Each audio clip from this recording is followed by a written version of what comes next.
Howdy everyone, welcome. It's Monday.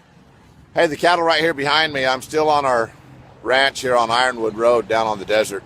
I'm going to do a little maintenance work on them today. They had their horns broke at a roping, and so I'm going to put a little casting plaster on their horns and fix them up so that they're usable again and so that they're a little more comfortable.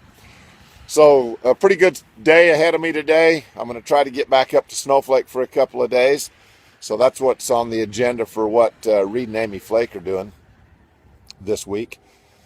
You know, yesterday Amy and I had the opportunity to talk to you about going to church and recharging our battery for the week, and we did that. We had the opportunity to go with Charlie and Susan Hall with my dad. He went with us, and we had an enjoyable time in church, and we charged our battery up, so we're ready for a new week.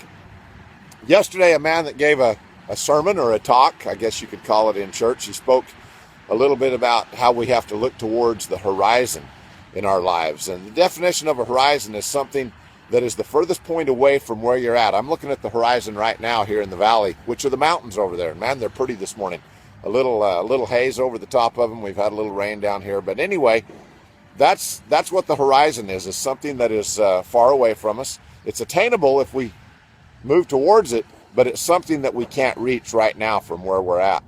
This man talked yesterday about learning how to fly an airplane, and he said as he was making the approach to the runway on one of his training flights, he had his instructor sitting in the seat right next to him, and his instructor noticed that he was looking out the left window and that he was looking directly at the ground, this man that was learning how to fly. And the instructor asked him, he said, "What are you doing?" And he said, "I'm looking at the ground." And he said, "Why are you looking at the ground?" And he said, "Because that's where I'm going to be landing."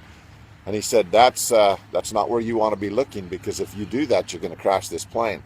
He said, "Okay, tell me where I want to look." And he said, "I want you to visualize the runway. The end of the runway is the horizon." And he says, "I want you to look at that point right there as you bring this plane closer to the ground." And he says, "And as you do that, the ground will come into your peripheral vision. It'll come into your peripheral sight, and you'll be able to see both the ground and the end of the runway, which is the horizon, and you'll be able to land successfully."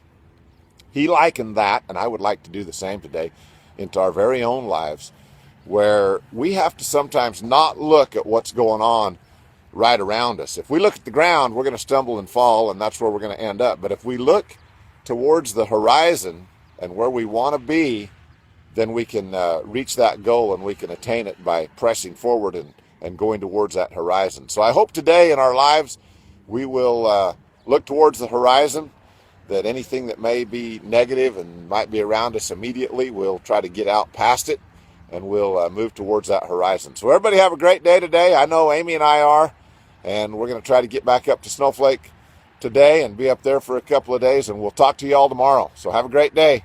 See you, everybody.